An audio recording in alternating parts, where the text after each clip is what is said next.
Думаю, не я один веду не совсем спортивный образ жизни и порой неправильно питаюсь. И ведь знаю, что это путь ко многим заболеваниям. Именно поэтому я привела тебя на занятия терапевтической йогой. Во-первых, это модно. Во-вторых, полезно, ведь для каждого органа есть свое упражнение. И сегодня мы расскажем об асанах, которые улучшают работу печени и желчного пузыря. Ведь именно они страдают в первую очередь от неправильного питания и нашей лени.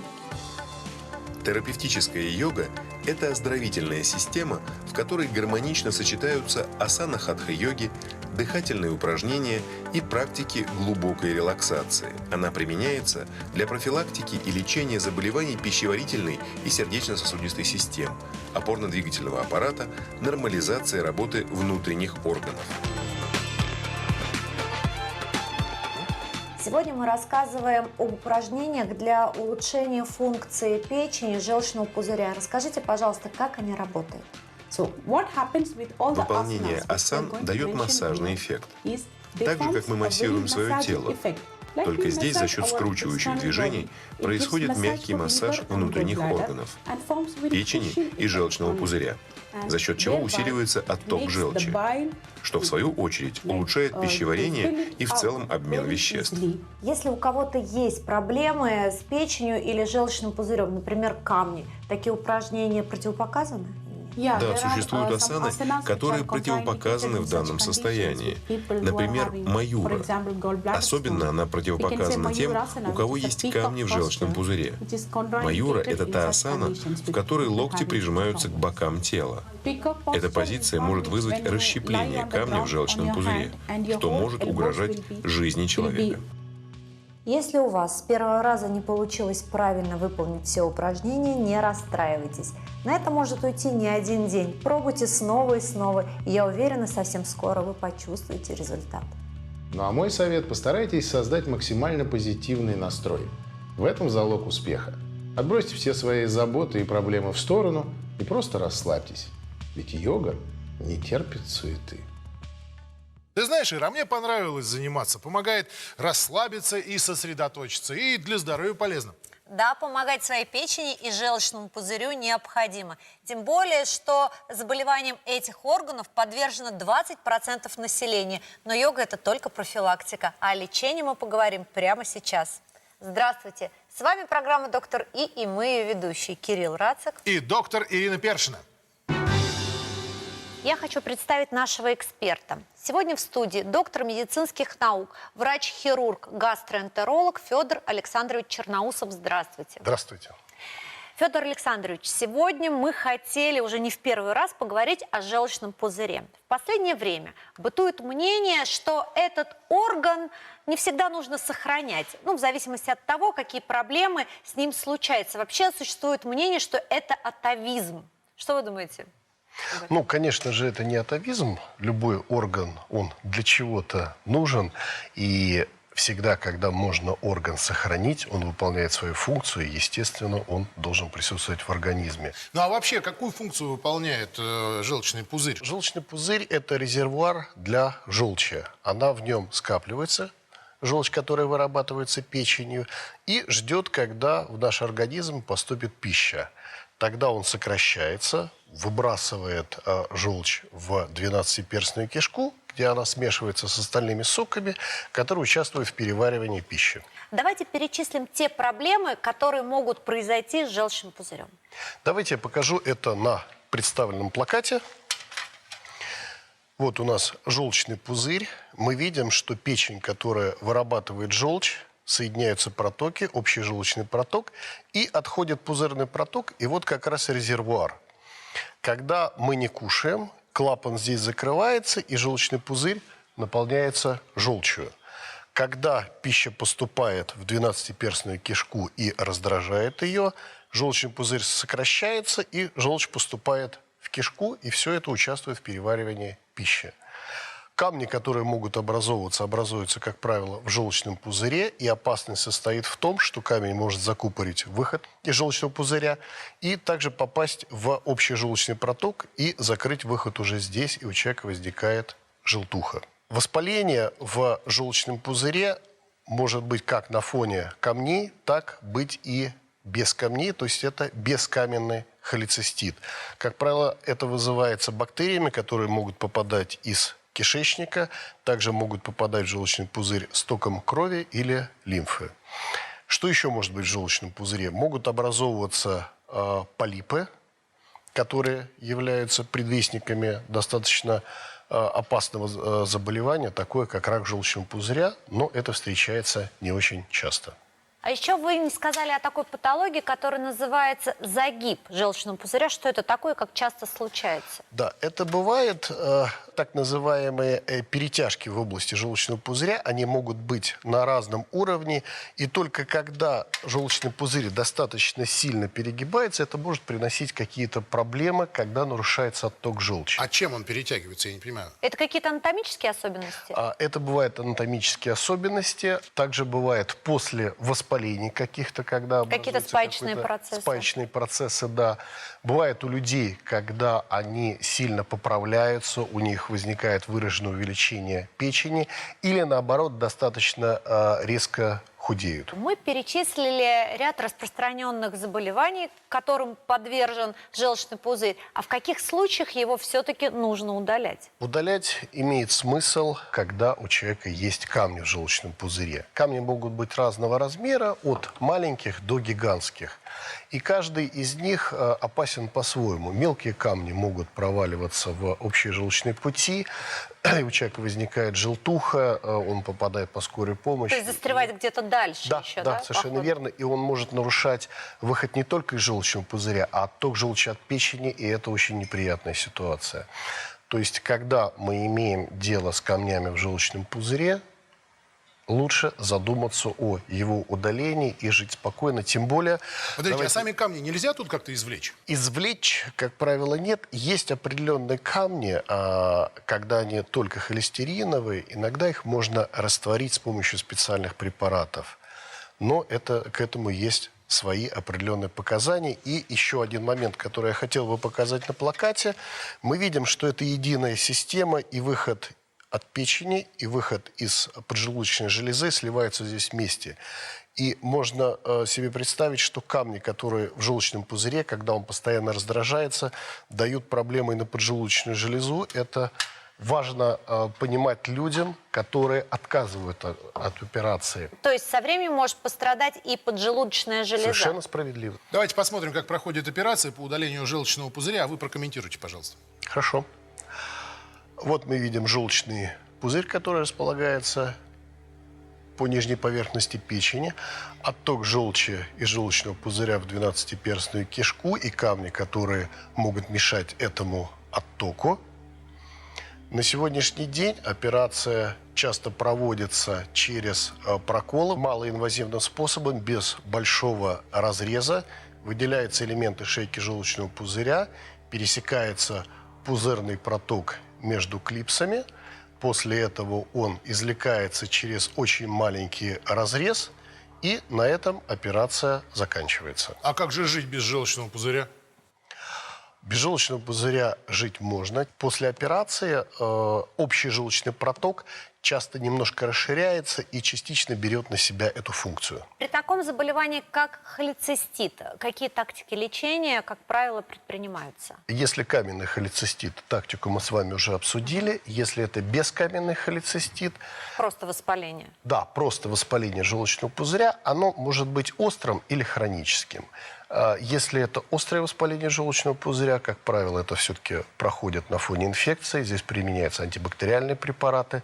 Конечно, лучше, чтобы человек находился в стационаре. Тогда мы можем подключить инфузионную терапию, то есть капать препараты и растворы через вену, спазмолитические препараты и противовоспалительные.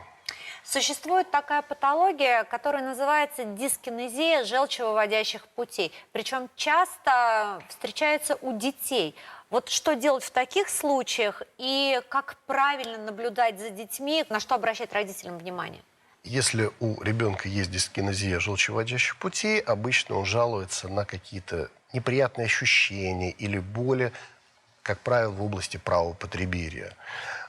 Естественно, диагноз может поставить только врач. Если мы говорим про детей, это должен быть педиатр. Если диагноз уточнен, то прописывается диета и могут назначаться определенные препараты. Здесь уже надо смотреть каждый конкретный случай. Такие препараты может назначить только врач. А могут помочь какие-то практики? Вот мы говорим сейчас про медицинское вмешательство, да? Какие-то практики могут помочь, там, я не знаю, цигун или йога? Ну, я думаю, что да, смотря помочь при каком заболевании. Если мы говорим о застойном желчном пузыре, каком-то хроническом воспалении, да, потому что это определенные физические нагрузки, определенные позы, когда желчный пузырь может сохраняться. Вообще при застой в желчном пузыре, при низкой физической активности как раз вот может возникать застой, да, и желчный пузырь мало сокращается. Если человек занимается спортом, то желчный пузырь будет более активный. А я вот здесь прочитал в интернете, тут же много всяких разных советов дается людям, что эффективен при заболеваниях желчного пузыря такой простой способ. Вот народная медицина рекомендует при болях в области желчного пузыря спать на животе, подложив под него обычный клубок ниток или мягкий мячик. Клубок или мячик будет давить на желчный пузырь и облегчать тем самым отток желчью. Именно ночью во время сна этот метод работает особенно эффективно, так как во сне организм максимально расслабляется, уходит напряжение мышц, внутренние органы отдыхают, в таком состоянии легче восстанавливают свои функции. Как вы относитесь к такому совету? Ну, во-первых, человеку, который решился спать на мячике, нужно сначала понять, есть у него камни или нет. Потому Если что у него этот есть мячик может только Совершенно верно. усугубить проблему. Спровоцировать как раз приступ.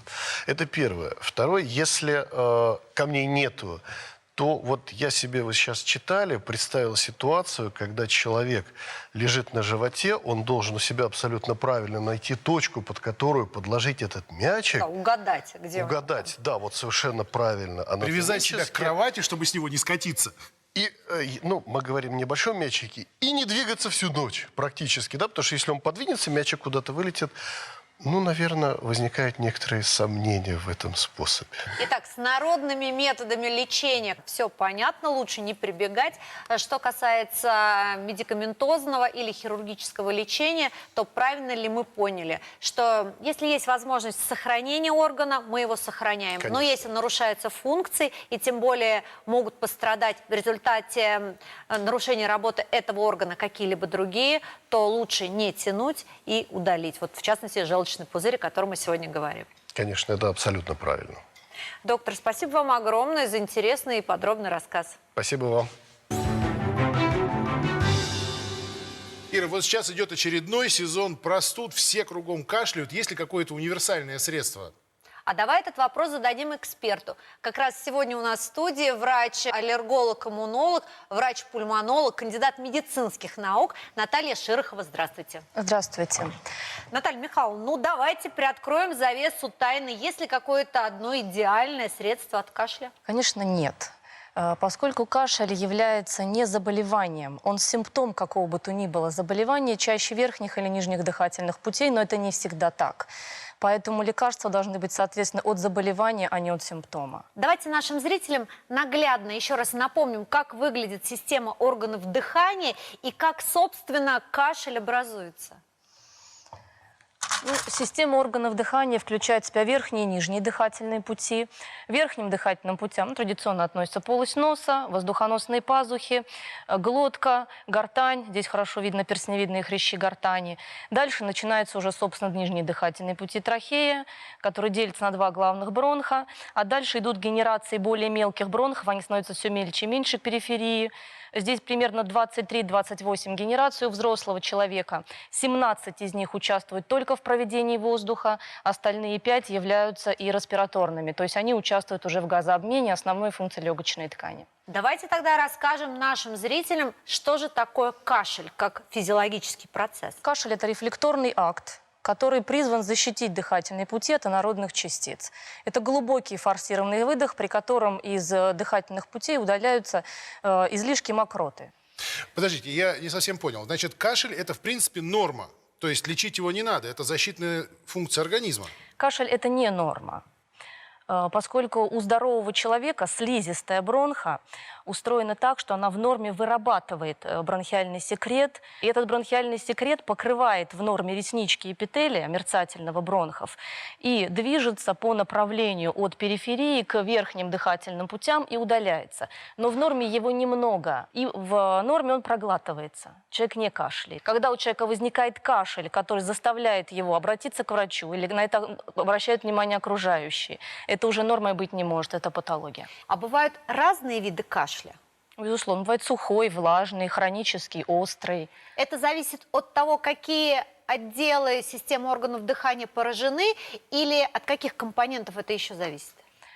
Ну, острый он или хронический, это зависит от длительности течения воспалительного процесса. Влажный он или сухой, это зависит от того, какие органы участвуют в этом процессе. Допустим, это кардиологическая причина, что тоже бывает причиной кашля, в частности при аритмиях. Он является защитным механизмом для того, чтобы человек не потерял сознание при фатальной аритмии. Он не будет влажным, потому что нет субстрата, от чего ему быть влажным. А при заболеваниях верхних и нижних дыхательных путей, при большинстве этих заболеваний, он бывает влажный, да. После вашего объяснения становится очевидно, что если кашель бывает разным, то тогда не может быть и какого-то одного идеального средства, благодаря которому можно от кашля избавиться. Поэтому существует ряд разных препаратов, и кашель нужно лечить дифференцированно. Кашель, безусловно, нужно лечить дифференцированно. Самостоятельное лечение кашля – это неправильная мера. Нужно обязательно обращаться к врачу для того, чтобы установить причину кашля. Она может быть как банальный ОРЗ, ОРВИ, который через 7 дней пройдет самостоятельно, так и может быть причиной достаточно грозных заболеваний, таких как туберкулез, который нужно лечить как можно быстрее, онкологические заболевания, а также других органов. Если вы будете применять противокашлевые средства или отхаркивающие средства, допустим, при гастроэзофагиально-рефлюксной болезни, они не будут давать должного эффекта. Если говорить о существующих группах препаратов от кашля, то как их условно можно разделить? Ну, это, безусловно, противокашлевые средства и средства откашливающие. Вот противокашлевые средства, они делятся на две большие группы. Это наркотические противокашлевые средства и ненаркотические противокашлевые средства. Ну, к счастью, наверное, для нас получить эти препараты в аптеке не так-то просто. Их можно только выписать по рецепту, поэтому в основном эти препараты люди самостоятельно не принимают.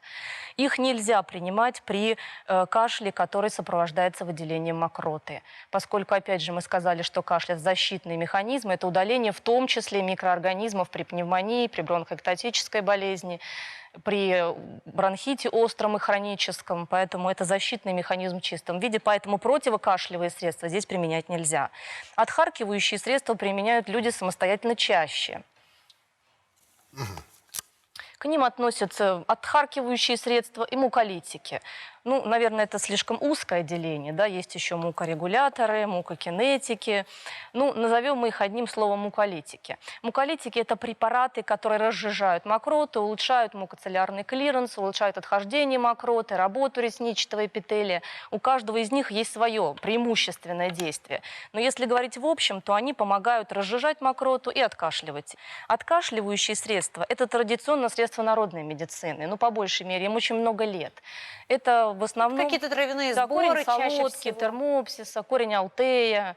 Их желательно использовать пациентам, у которых есть мокрота, но она с трудом откашливается. Можно ли сказать, что при сухом кашле применяются одни средства и какие, а при мокром другие? Ну, наверное, вот так однозначно и четко это разделить нельзя. При некотором сухом кашле вообще не нужно принимать никаких противокашлевых средств. И при влажном кашле иногда тоже нужны и те, и другие средства. Здесь вопрос в том, с каким заболеванием пришел к нам человек. Да, мы Потому не что, лечим еще раз кашель, проговариваю, что мы не лечим заболевание, кашель. конечно. Есть люди, у которых говорят, ОРВИ не надо лечить противокашлевыми средствами. Это тоже неправильно, да. И, допустим, острый бронхит, который вызывается вирусами, не надо лечить, да. Надо. И антибиотики нужно некоторым давать, и противокашлевые средства. Весь вопрос в том, насколько выражена эта ситуация. Допустим, пациенты с коклюшем, с тяжелым, с плевритами сухими, особенно, которые сопровождаются болевым синдромом, им показаны противокашлевые средства, потому что для них это мучительно и изнурительно. И в этом случае кашель не является защитным механизмом. Если вы когда-нибудь видели пациента с коклюшем, то вы поймете, о чем я говорю. Это тяжелый, приступообразный, репризный кашель, до рвоты. Особенно, если это маленькие дети, это очень тяжело переносится. Таким детям дают противокашлевые средства. Плюс сухие плевриты, где еще боль возникает. Наталья Михайловна, а как вы относитесь к физиотерапевтическим методам лечения кашля? Очень положительно. Физиотерапевтические процедуры также способны разжижать мокроту, улучшать ее отхождение. Очень положительно. А домашняя физиотерапия, такая как горчичники, банки, какие-то компрессы? В настоящее время они используются все реже и реже или практически не используются. Но если в этом есть необходимость, то проконсультировавшись с врачом, можно получить и такой метод терапии. Наталья Михайловна, спасибо большое, что были у нас сегодня в студии. Что нужно делать, чтобы забыть о болезнях и продлить себе жизнь? Об этом вы узнаете из наших выпусков. С вами была программа «Доктор И». Смотрите нас по будням на канале ТВ-центр. И не болейте. Информацию о нашей программе ищите в социальных сетях. Увидимся!